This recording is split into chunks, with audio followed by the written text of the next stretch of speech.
too. I'm ready to smell fear. I smell a lot. My competitors flex here. But they smelled I was hot. I want it all. Excess, the sex, much success. Stress sucks. I want it all, no less. So come on.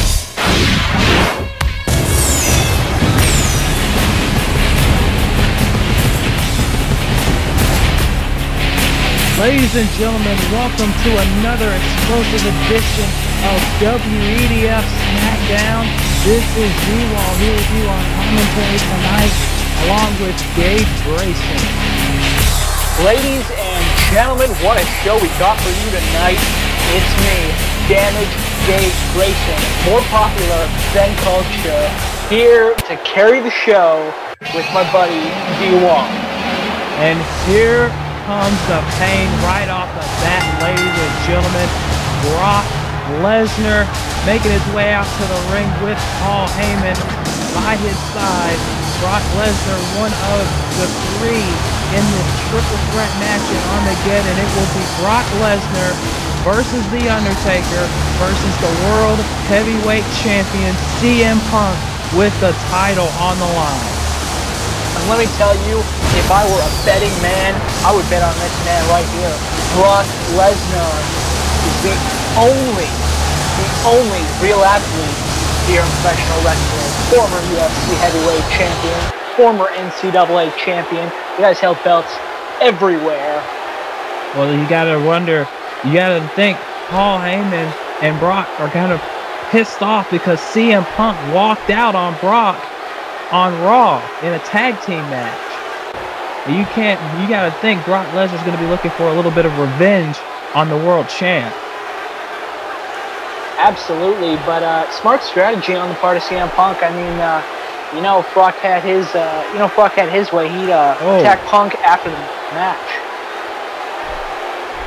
See, look at that, they're calling him out right here.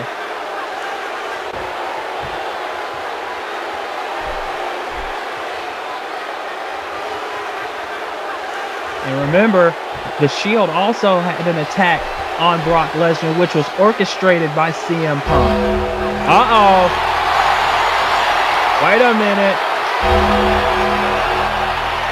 Uh-oh. Speaking of one of the contenders, looks like the Dead Man is wanting to make his presence felt. Phenom, The Undertaker, if history serves me correctly, Taker has never been able to beat Brock in singles competition. The Undertaker understands he wants the Holy Grail. He wants the World Heavyweight Championship. He has an opportunity to win it at Armageddon in that triple threat match. Remember, CM Punk only has a 33% chance of walking out with the belt. He doesn't even have to be pinned to lose. Again, I'm not much of a mathematician, but to give you some Scott-style math, I would say that both these men easily shifted the odds in their favor. I would say it's a 40-40-20, 40 Undertaker, 40 Lesnar, 20 CM Punk, and that's being very generous. Well, I mean, you got to consider the repertoire of both Brock Lesnar and The Undertaker as regards comparison-wise to CM Punk. And you got to wonder, Undertaker has the most experience out of all the men in that match. He's been going around for decades here in the business. He knows exactly what it takes to get the job done. But then again, CM Punk has had the upper hand on both men in the past. Oh, except for this past Raw. So, everyone has their fair shake.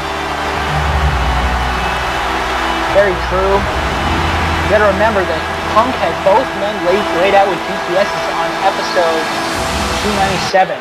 And that's a feat. That is a feat for a man the size of Punk. Got a point there. And look at that. Brock Lesnar, he's not wanting to wait. He's going right after him. Here we go. We got a preview of Armageddon right now, as if we haven't had one for the past few weeks.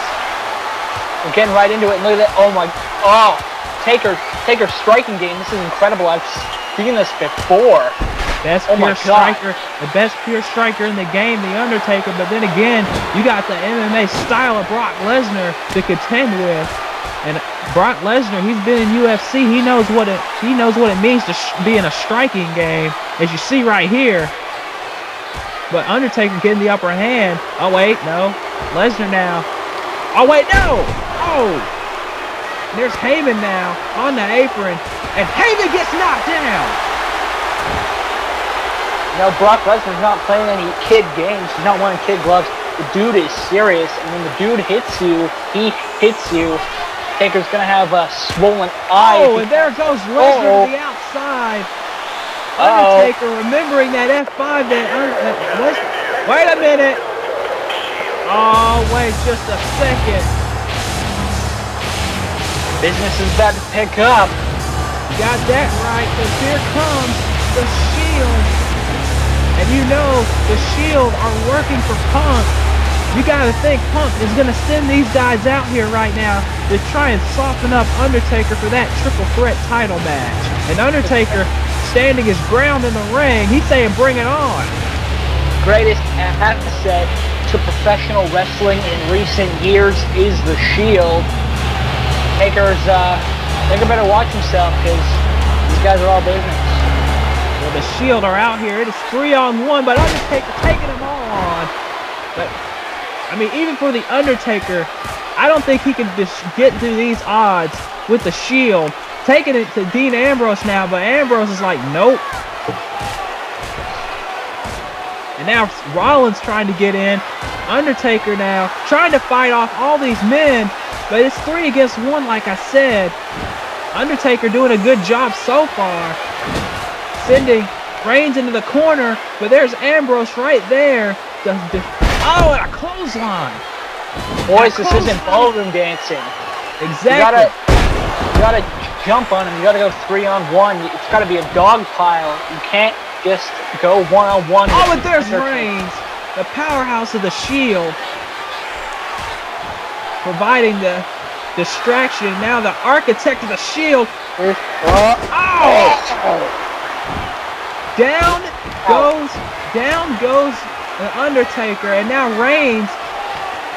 Everybody, all the Shield want a piece of the Undertaker. Like I said, Punk sent the Shield out here to send a message. And now Reigns. Wait, no, and now Ambrose off the ropes with an elbow right to the midsection. And now there's the spear from Reigns. Vicious. Oh, and look at this. As usual.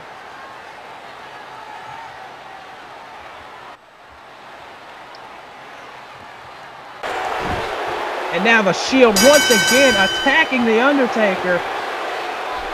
Is anybody going to come out here and do something about this? Undertaker's defenseless here. And now Ambrose with a chair. He's about to take. Wait a minute! It's Evan Bourne, I believe, and that's Joshua Bishop. Joshua Bishop, Evan Bourne, clearing the ring. And Punk is speechless. He doesn't know what to think. And thank God for Evan Bourne and Joshua Bishop, who have both had issues with the Shield in the past, coming out to save the Undertaker. Remember, Punk and Bourne have had history. Joshua Bishop and Punk have had history.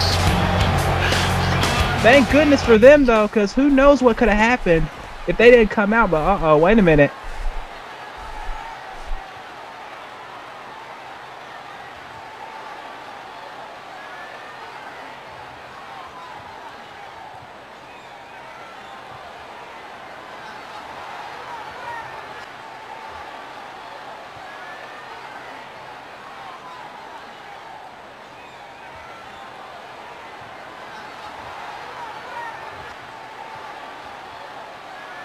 Michaels has got a very good point.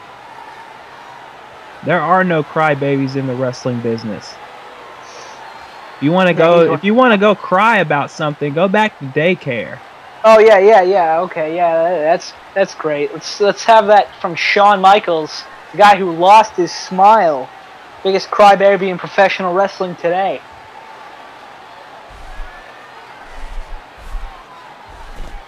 Shawn Michaels want to talk about an ego. Needs to look in the mirror. Well, Division 1 saying they weren't ready for the Outlaws when the Outlaws beat them last week. In a fair match, by the way. Well, you know, you can't go in expecting everything that's going to happen in a professional wrestling match. Hey, those guys are experienced. I'll say that they're, they might want to get a. Their hips might be a little rusty. They might need a walker to the ring, but that's beside the point.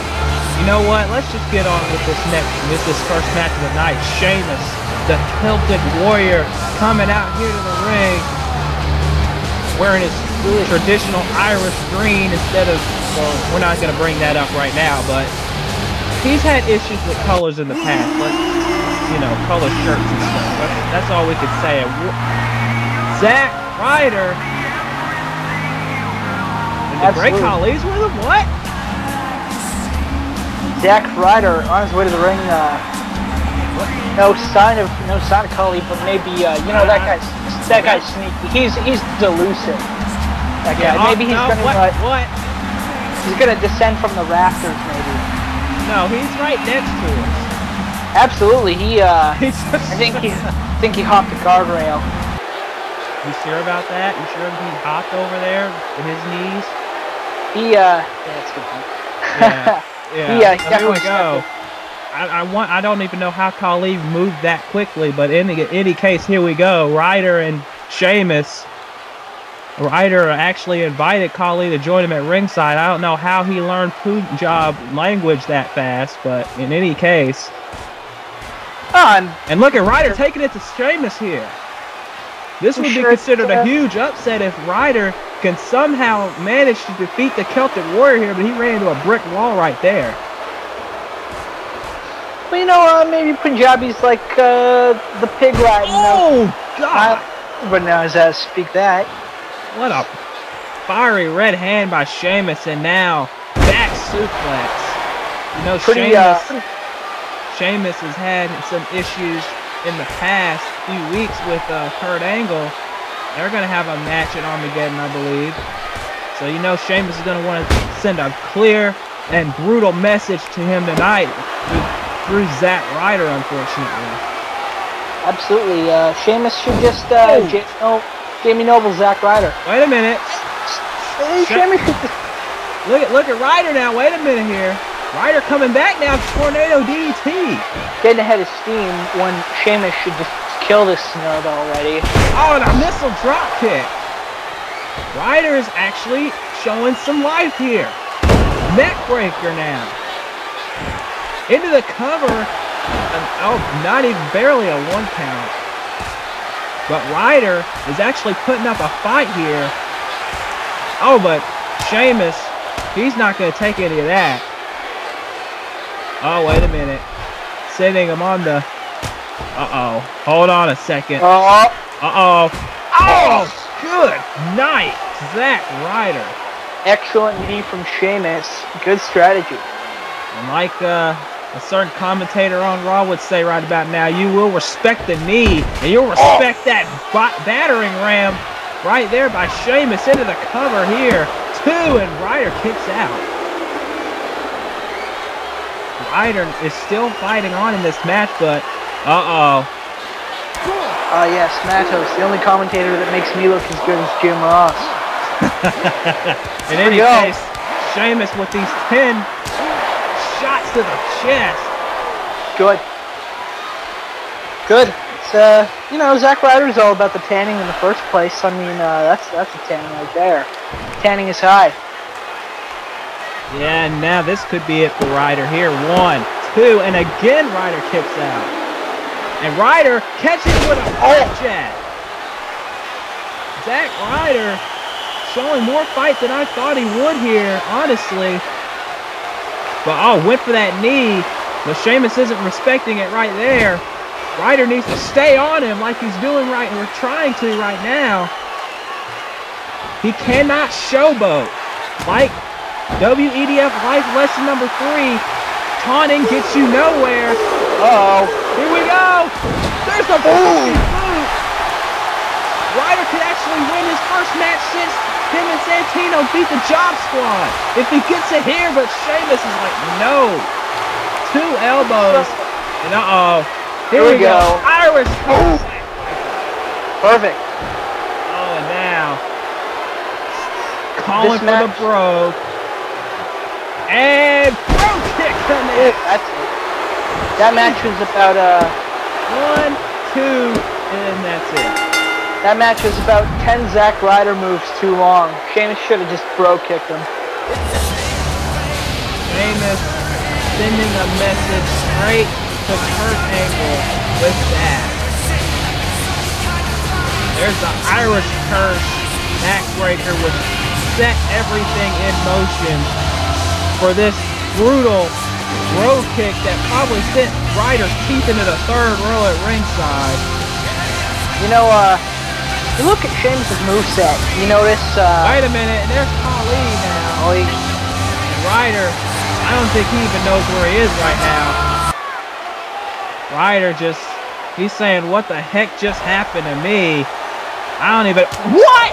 Oh! Oh, God! Atta boy, Khali. Jesus!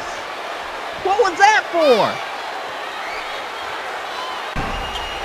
Well, maybe Punk is right again. You know? Khali turned, you know, I think, Khali realized he's a big, stupid joke. Now, Sheamus, sending a message straight to Kurt. What? Kurt's in Pittsburgh right now. Cutting a promo right in the middle of the people. Right, like an American should, right with the American people.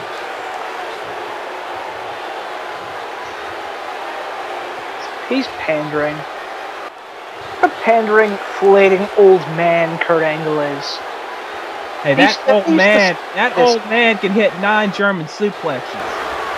Oh, wait a minute. Wait a minute. Come on now. The match is already over, but did you hear that news that Kurt just made? Or, you know. Announced. Yeah, the Belfast Brawl. It's going to be a Belfast Brawl at Armageddon, but Sheamus is not even done yet with Ryder, as if he hasn't suffered enough as it is. Oh, and look. You hear what he just yelled? I heard it all the way over here. Oh, no. And now, oh, God, my God. Let me just explain something to anybody who doesn't know. Kurt Angle has a neck made out of eggshell, or maybe, I believe, some kind of paper mache. And Sheamus has the Brogue kick and high cross. Kurt Angle isn't going to come out of Armageddon alive. I don't know about that. Kurt Angle is as tough as he's ever been, and he's going to give Sheamus every single bit in his body at Armageddon in that Belfast Brawl. I can guarantee you that. I hope he kills Angle. I hope he destroys him. How could you say... You know what? In any event, I don't know how you could say that right now. Well, for one, I am Canadian. Well, yeah. But anyway, there you saw Rated RKO, the tag team champions, who have been on a destructive warpath. You think you know me? And it looks like they're coming out here now. They have been absolutely unstoppable since reforming, I should say. They're the tag team champions. They've taken out the $1 Million Congregation. They've been taking out every tag team in their path. They're just unstoppable. Point of reference. If you don't like these guys, you're wrong. Bourne is even burning my light. And that is probably one of the best wrestling themes that has ever been produced. So, I don't know how Orton is getting booed by these people. He's getting booed by these people because he's punting people in the head and costing them nearly their careers. That's why he's getting booed. Whose fault is that? Whose fault is that? That it is not an illegal maneuver yet. That is our commissioner's fault. That is Vincent Kennedy McMahon's fault. He is not illegalized. Well, Vince McMahon is actually endorsing these guys. They're the hired guns for the boss. Absolutely. So. Oh, wait a minute. I was talking about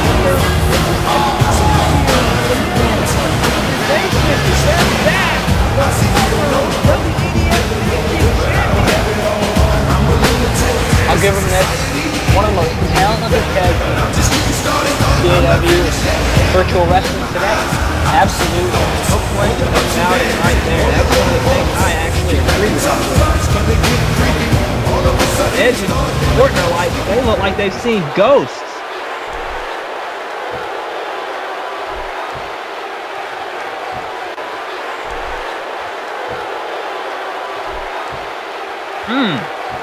Suspect speaking some gospel here, and I would expect that from Pope right about now.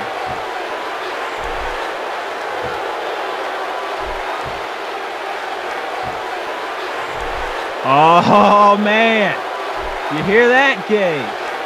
That's a hot match. That's a big match. Exactly, we're having the rematch at Armageddon.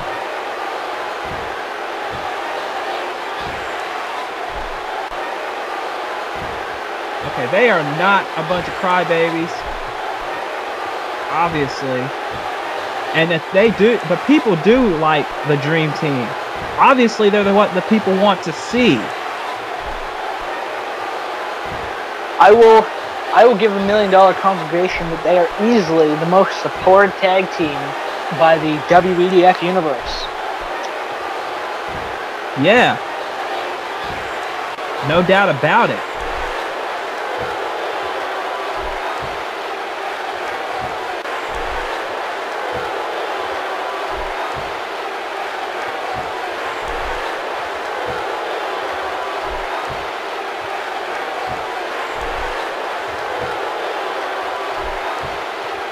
Again, Suspect speaking the gospel here. This is the absolute truth. Everything that he's saying right now is the truth. And that's what Rated RKO's got to just swallow up, whether they like it or not.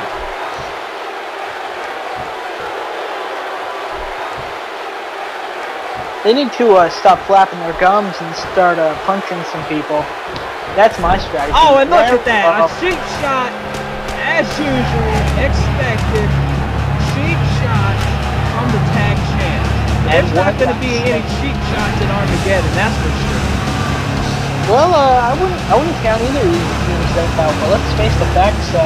They took my advice. They took some good advice for that matter of fact. Good. Good. If you don't expect bad guys to beat good guys up, then I don't know what business you're in. Meanwhile, we're in the back, teacher and student, Daniel, Bryan, and Shawn Michaels. Heartbreak Dragons. Shades of a lot of other companies I've been able to work for, and absolutely, I've seen these guys work together in a lot of places. But the fact of the matter is, they haven't really worked here, and this might be the perfect pair. Yeah, Gage, I can attest to you working in other companies. But that's neither here nor there right now, as Daniel Bryan with the yes movement in full effect here tonight. Talking as the successful booker and promoter that I am, not the fabulous technical wrestler that I also am. You know what? In any case, here comes somebody who's might not be in a good mood. Tang Man. I haven't seen him in a while, honestly. Or at least not that I can remember. But in any event, just by the look on his face, I don't think I've ever seen this man in a good mood. He's all intensity. He's doing out here.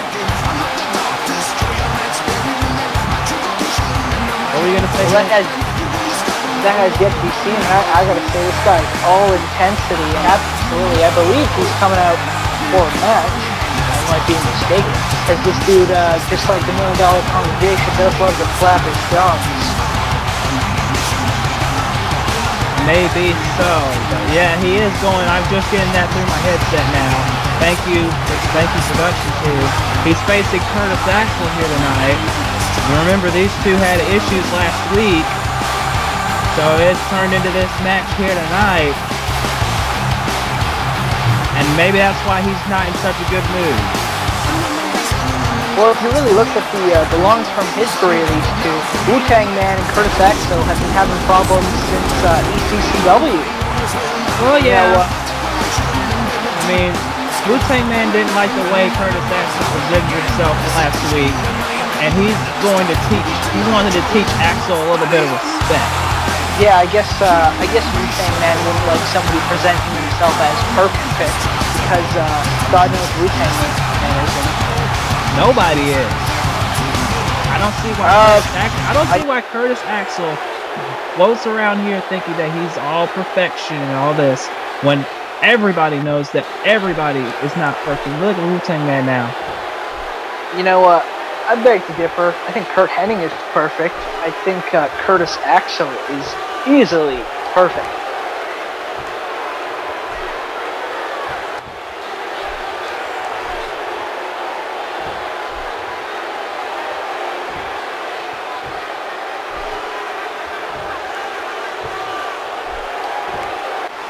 Wu-Tang Man telling it like it is. He's saying he's tired of waiting in the wings. He's tired of being underappreciated and looked over. He wants the Intercontinental Championship, and he's going to. Who cares?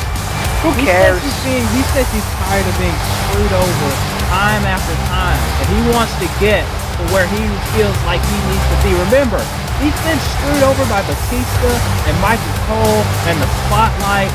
All these things have been pushing Wu-Tang Man further and further down the line, while everybody else has been getting their fair shots. And Wu-Tang Man simply said, you know what? I'm not going to take it anymore. So Smokey, Cody Rhodes, it doesn't matter which one of you wins the Intercontinental title, because I'm next in line and nobody's going to stop me.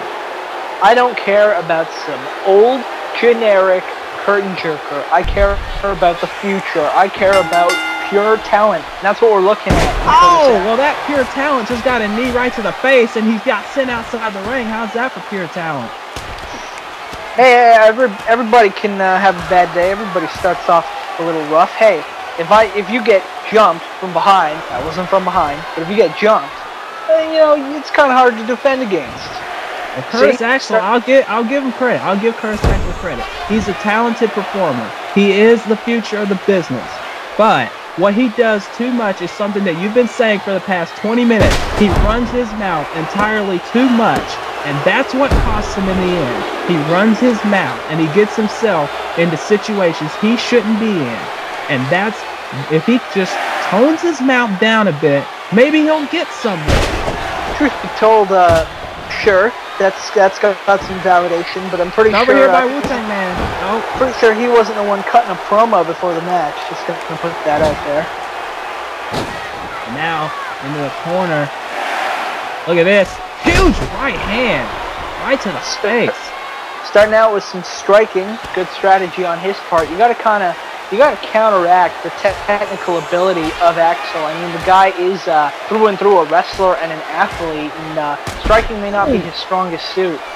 Yeah, I don't think you want to get into a brawl with Wu-Tang Man. He is not the one. As you see here, again, straight rights. And into the cover once again. 2 and a kick out.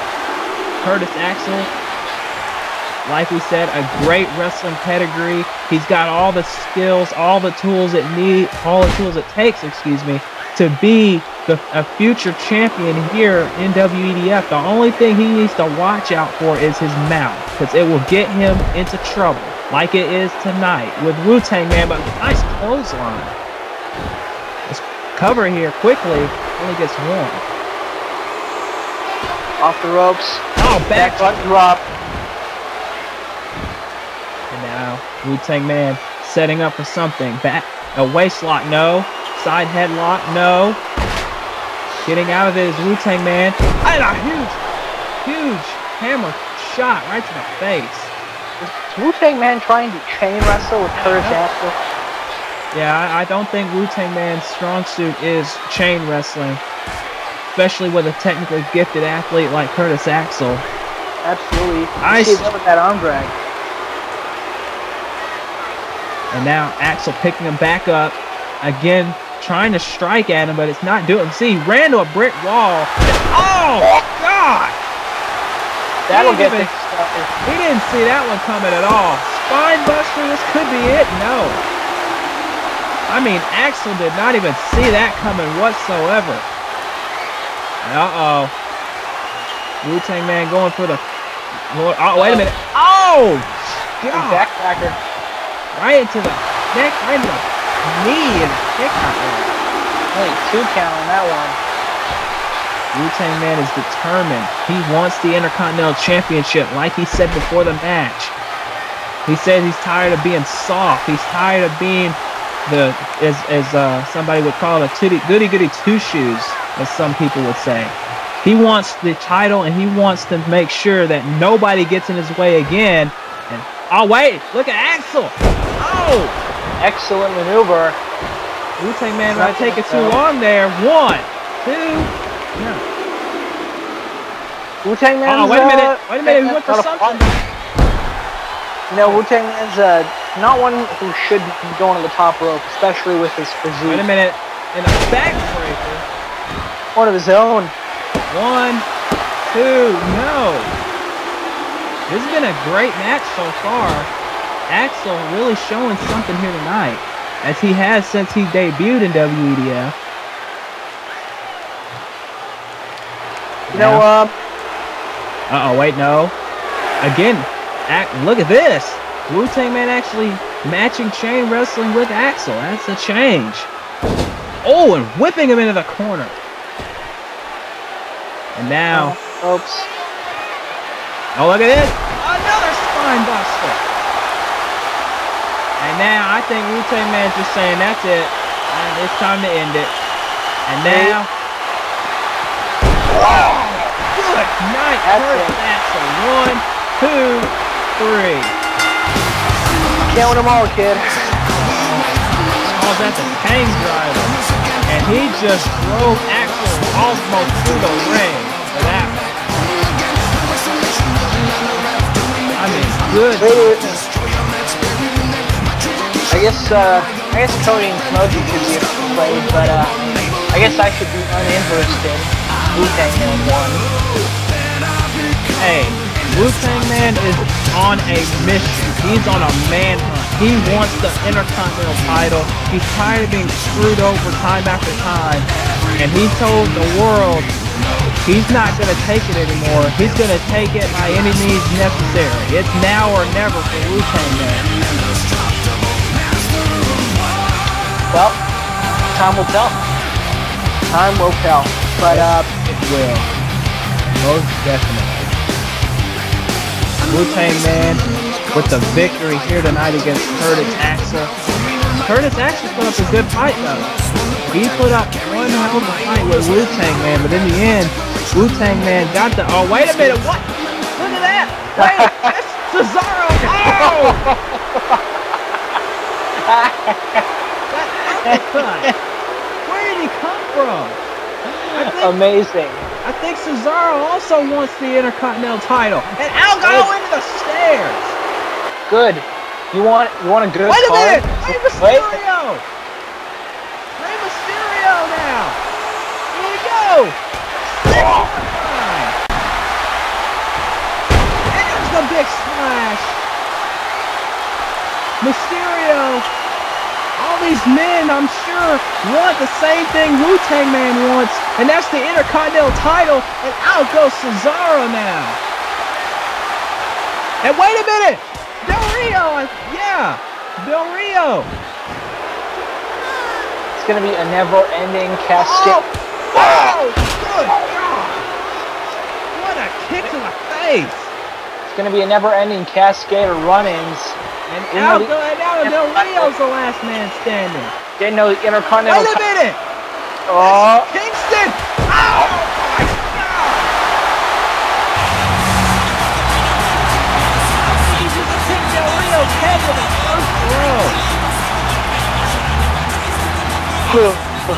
Well, you want a list of like 5, maybe 6 people that are more deserving of the Intercontinental Championship than Wu-Tang Man?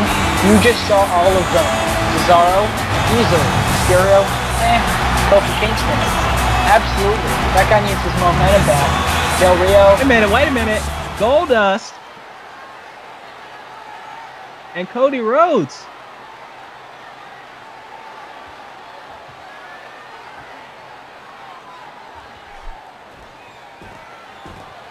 Oh, there's Smokey.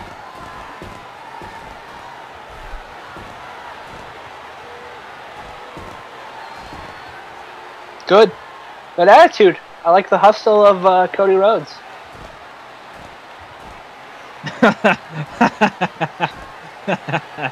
Oh, that's Smokey for you. Yeah, we all remember that. We all remember when Smokey did that. And here it comes. The champ and the best movement. Like the big lion. I'll say this. Underrated. Absolutely. Heads where you look. Somewhere he's overrated. Here, absolutely underrated. If anybody, you know what, I'll say it. I have more respect for the TV Championship and the TV Champion than I do the Intercontinental Champion and the group of idiots who are trying to challenge Cody Rhodes. Hey, hold on, wait a minute. You just said 5 minutes ago that you had a list of credible and established contenders, and now all of a sudden you're going back and changing the story and you're saying they're losers and they're undeserving. No, I'm saying Smokey and Wu-Tang Man are losers and undeserving, and the people that should be challenging are Del Rio, Kingston, Kofi, definitely Cesaro. Management is making some very asinine decisions. And I will put that square on the head of a Mr. of the champions. Actually, they should know when to pick a fight, and where to pick a fight. And you gotta think Cesaro lost to Daniel Bryan pretty good troops if you don't remember. True, absolutely. Speaking of Daniel Bryan, he's teaming with Shawn Michaels here tonight to face Division 1 in what should be a match that may just steal the whole show tonight. Speaking of champions, knowing when to pick a fight, I know Division 1 are champions. They're champion amateur wrestlers, I can say that. And they should know better than pick on an old man. I mean, I love these guys, they're great, but you know what? They got better stuff to do than to just beat up an old guy. They could be beating up young guys. Well, I guess in their mind, I'm just speaking in their mind, I'm sure they feel like if they take out an established name like Shawn Michaels, they'll get more notice here on Smackdown. Because remember, Dolph Ziggler defeated The Rock.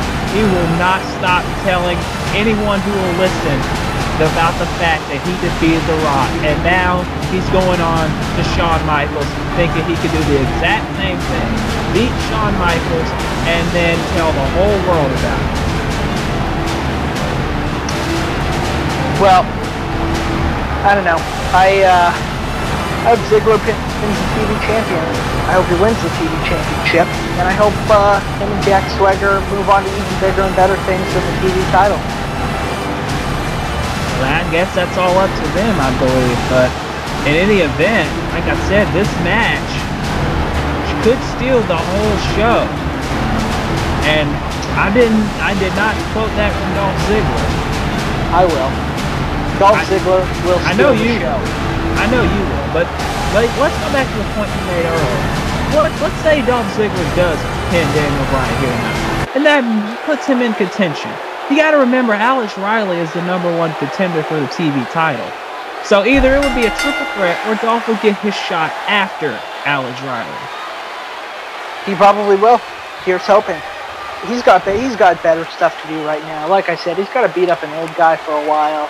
Him and Jack Swagger are having fun beating up an old man, you know. But I don't blame him. Beating up old people is fun sometimes. You gotta remember, Alex Riley beat Daniel Bryan before his match with Chavo Guerrero, and he got a TV title shot. So it could work the same way for Ziggler, or work the same way for Swagger. You never know. Good, absolutely. You know what? I will back up Daniel Bryan because he's gotten a little bit too much heat around this company as of late. I'll say that. Oh. And I just don't care about old people. I like all these young guys. They're doing a lot of really great stuff. They're having a pretty good match so far, I must say.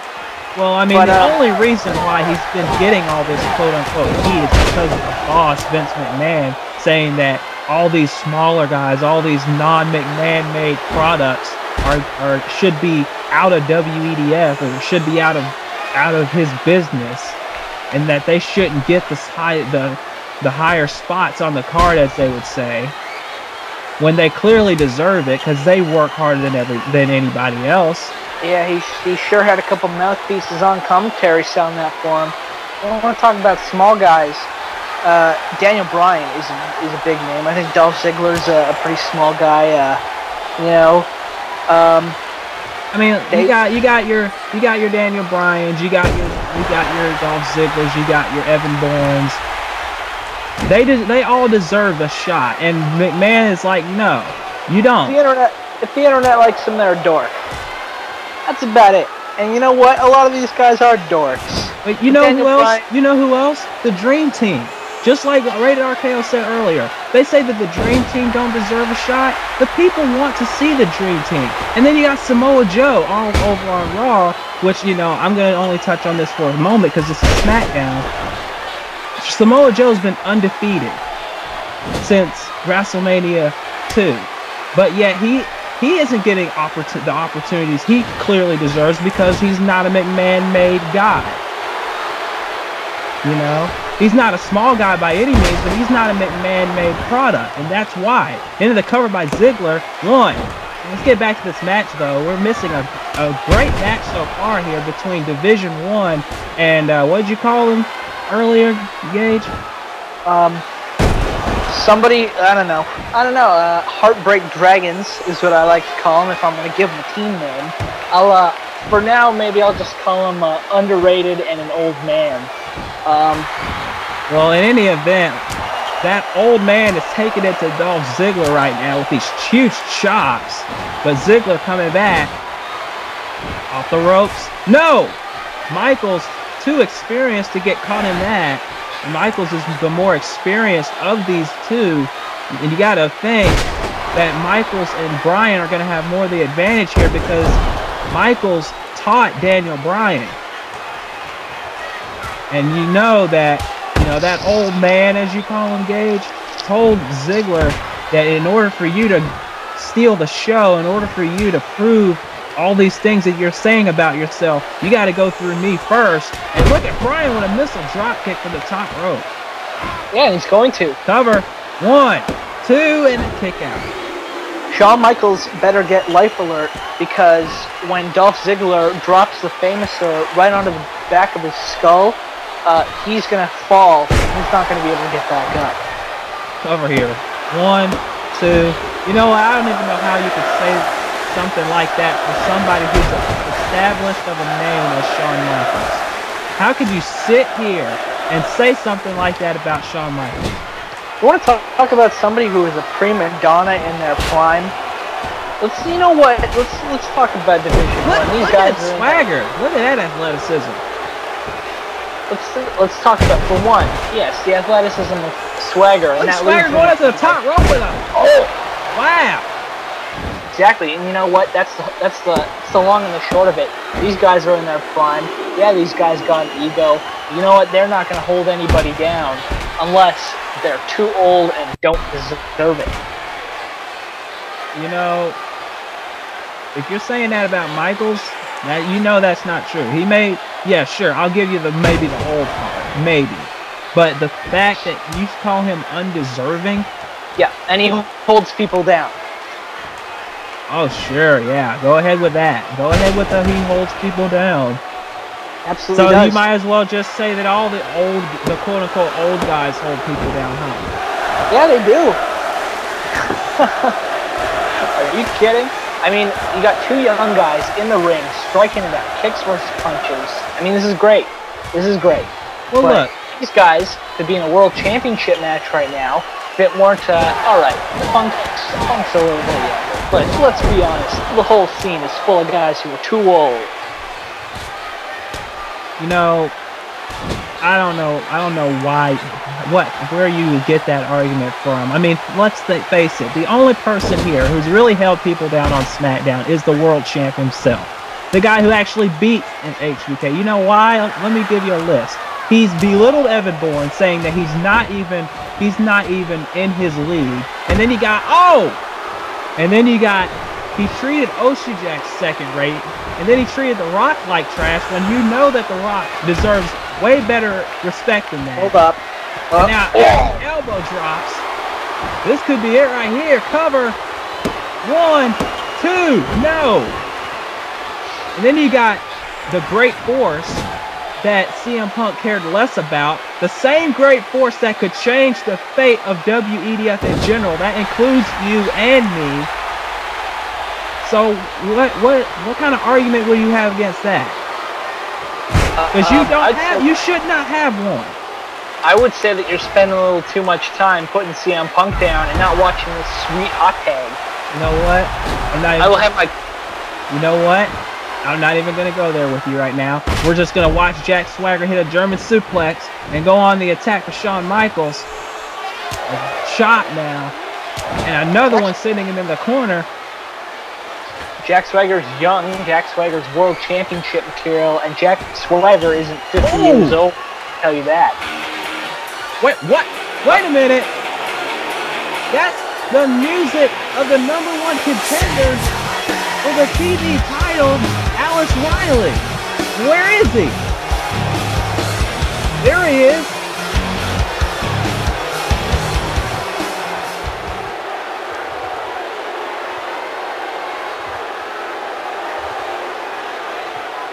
Oh, there we go with the nerd thing again. And now, Brian going after Riley. I didn't know Riley was a forum member. Well, that's neat. I guess Riley has a point. I mean, he's beaten Daniel Bryan before.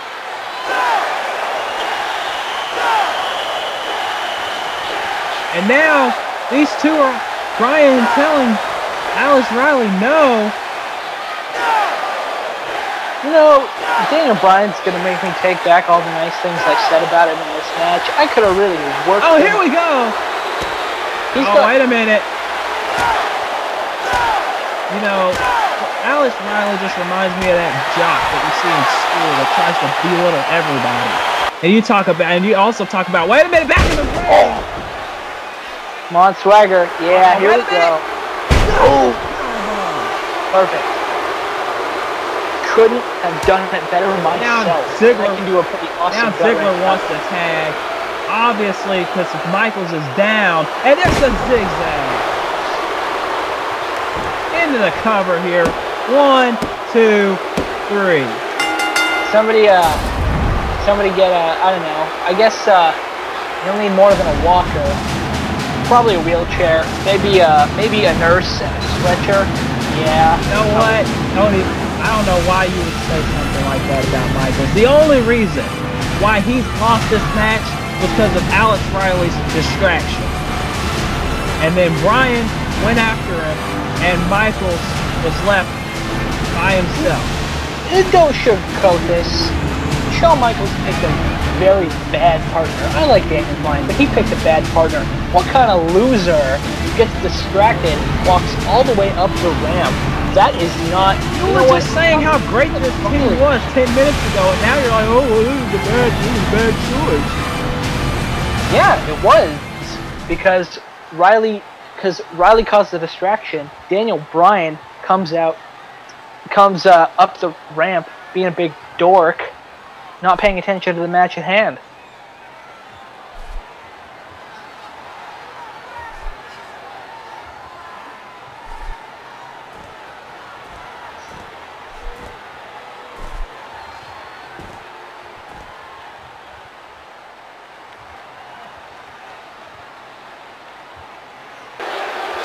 And, you know, those comments about Bourne.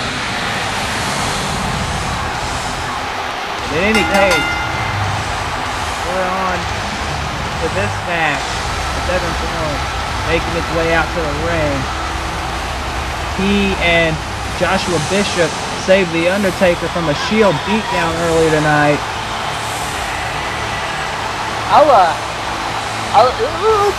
Let's play a little game here, D-Wall. It's called Underrated, Overrated. Out of Joshua Bishop and Evan Bourne, who is underrated and who is overrated? I know who's underrated, but I'm not going to agree with you about who's overrated. Oh, no, I know some people will disagree with me on that, and I know you will, but one of these guys is underrated.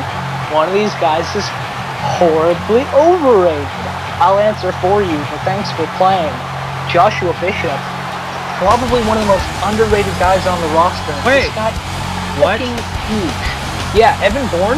Come on, what a dork. Come on, are you kidding me? Okay, you're talking about the guy who took CM Punk to the limit and almost won the World Heavyweight Championship. You're talking about the guy who CM Punk belittled for weeks on end and then proved everyone wrong. Everybody wrong.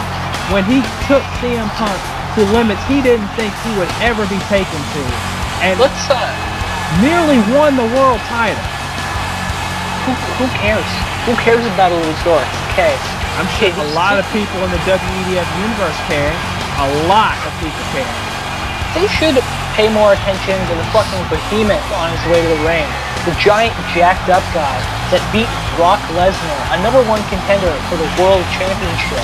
What was arguably the most controversial match of, what was it, 2012, 2013? I don't know.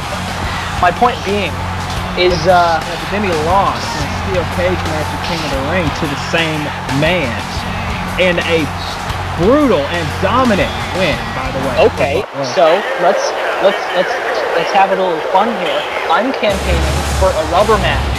If Brock Lesnar, win or lose, faces Joshua Bishop for a 3rd time, book it, Russo. Because you know what? World Heavyweight Championship, Brock Lesnar versus Bishop, money. Money. Personal relationships aside, money.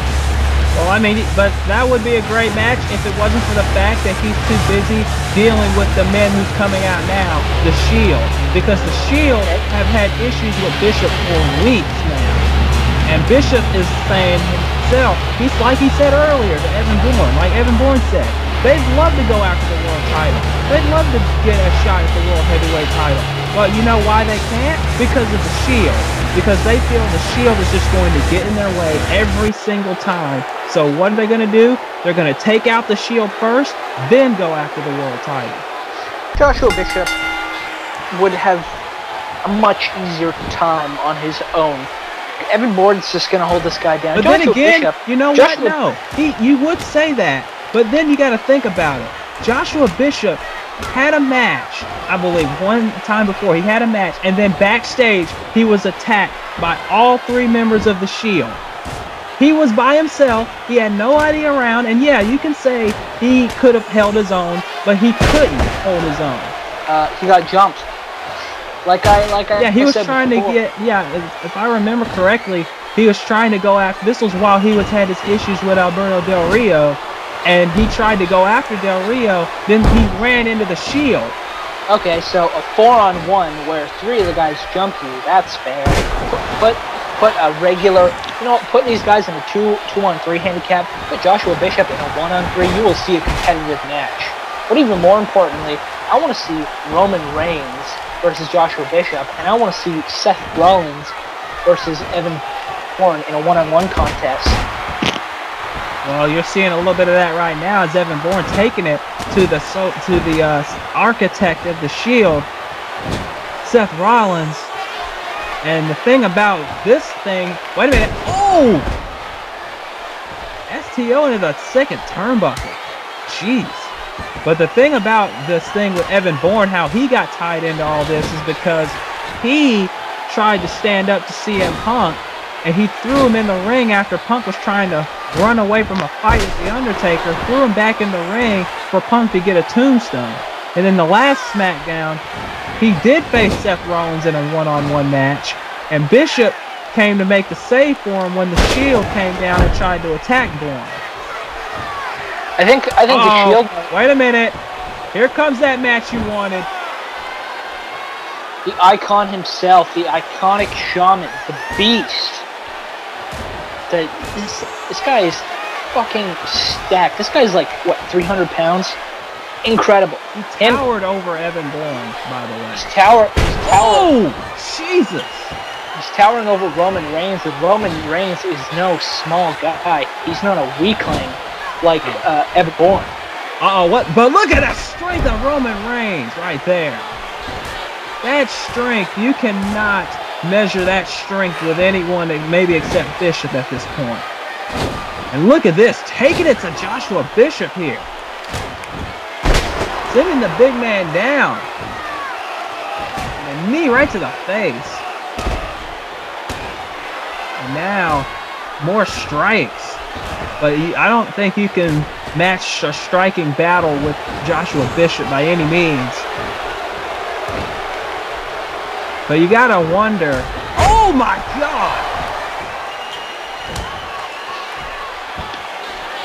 And for those of you wondering, especially for you, Gage, because I know this question's gonna come up in some point. Oh, look at that Samoan drop! Jesus, he threw him, slung him in the air. The reason why Joshua Bishop changed his name is because of the fact that he looked back on himself and he said, you know what, I want to be a better man. I want to be different. I want to look at my career in a different light. So he changed his name. Wait, cover the rope break. He called his, he wanted to look back on his career and he wanted to go about it in a different way. He wanted to go about it in a new way. And I think this new way has done wonders for him. As you can see right here, look at this huge boot to the face. But there's oh my God, look at the strength, Jesus! Incredible, absolutely incredible. I will retort your comment by saying oh, good drop kick. What you want? I will retort by saying, oh wait, crucifix. Wait a minute, oh wait, look, got caught! Oh, excellent. Bishop right there. Bishop changing his name was smart. Trying to pander to people, trying to become a better man. Stupid. He lost so much momentum. This guy is a hot commodity, and the fact that he has to deal with the Shield and not lead them like the guy probably could in CM Punk. To be fair for Punk. But he did. He lost a lot of momentum when he decided to embrace these people.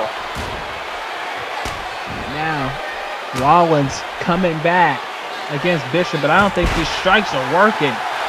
And they didn't. Bishop now. Huge clothesline! Excellent. Awesome. The thing about it is, he's not pandering. He's tired of people being treated unfairly. But there's Reigns. He believes that Bishop believes it's time to make a stand against these people who are being treated unfairly here in WEDF. You know who else are standing up for people being treated unfairly? The Shield. Oh yeah, they're going against people. Oh my God! High spot from Joshua Bishop. And now, wait a minute. He's tagging in. Reigns taking the big man down with a punch. And now, wait, no, Bourne. Oh, House of Fire, Joshua Bishop. He's running wild. Oh, here we go. Huge back body drop. Calling him up, and now a huge spine buster. Bishop is not taking anybody's BS tonight, that's for sure. It's Bourne with a standing moonsault. 1, 2, no. Reigns caught him, but oh no. Now Bourne calling Reigns up as Bishop trying to go after Rollins. And now Reigns off the ropes now. Huge move right there. Superman punch keeps decked him. He's done. Exactly right. There's now Rollins now. Looking for something now. Going off the top. Ooh, cross body. That could be it for Bourne here. 2, no. No such luck. Now Bishop and Reigns again going at it. And now look at Reigns now.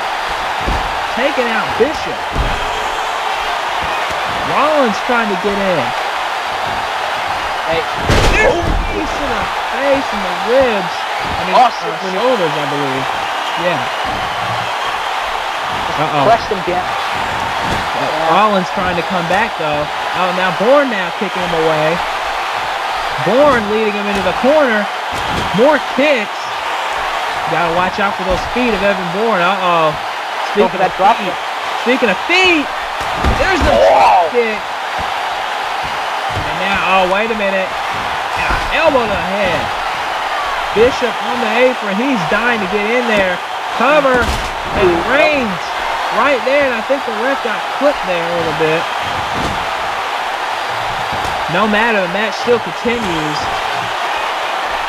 Bourne trying to go for something here now. Bishop now. He's not waiting. He wants Reigns.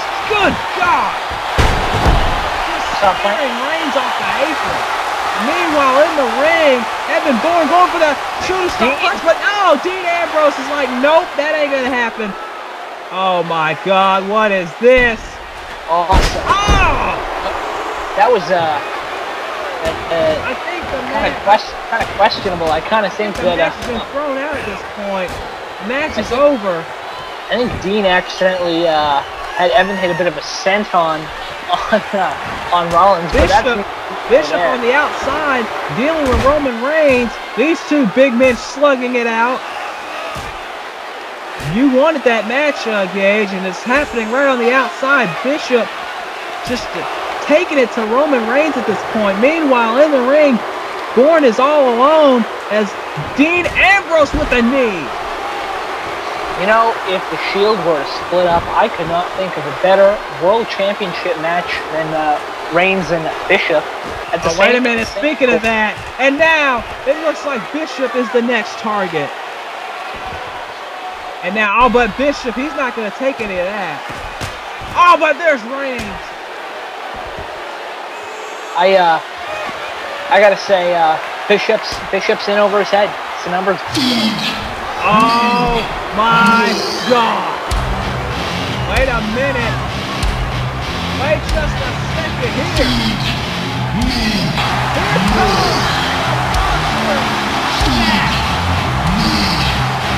the man that beat Batista, the animal.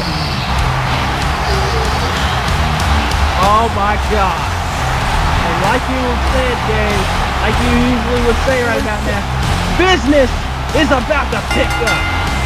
Well, he's the feeding, the eating, the tweeting machine. He is an absolute force of nature. He is a next level contender. Oh, and here we go. Ryback now taking it to the Shield. There goes Ambrose. Now taking it to Rollins. Reigns trying to get in. But now, Ryback. This may be too much for him, but no. Ryback. Oh, Ryback now. Sending Ambrose. No, Ambrose. It's like, nope. But no. Ryback. Sending it right back at him, and now. Going for a double suplex. Oh, no. Ryback. The numbers game is 3-on-1, but Ryback's taking it to the Shield here. I mean, if any one man is going to split up. Wait a minute. There's Rollins. Like we said, that numbers game in full effect. Even Ryback here now. Uh-oh. And now Reigns. Oh, wait, there's Bishop again. There's Bishop taking it to Reigns. And out goes Roman Reigns. And wait, now Evan Bourne's back. And now Evan Bourne and Rollins going at it. Bourne is trying to be a house of fire. And out goes Rollins. And oh, wait a minute. Dean Ambrose is all alone. This is not, well, lining it up. And there's the big hook. I'm not the best at math, but we got 3 guys on one side and we got 3 guys on the other. Ambrose is in trouble. Here we go. And now Ambrose is getting shot. I know what I want to see at Armageddon. We got an even up numbers game. Yeah, I guess let me put it in perspective for these people. And Gage wants to see it. Bishop, Bourne, and Ryback against the Shield. Put up or shut up. And like Gage was saying, look at this. Well, ladies and gentlemen, that's all the time we've got for this edition of Smackdown. For Gage, Grayson, this is D-Wall. Good night. Butts.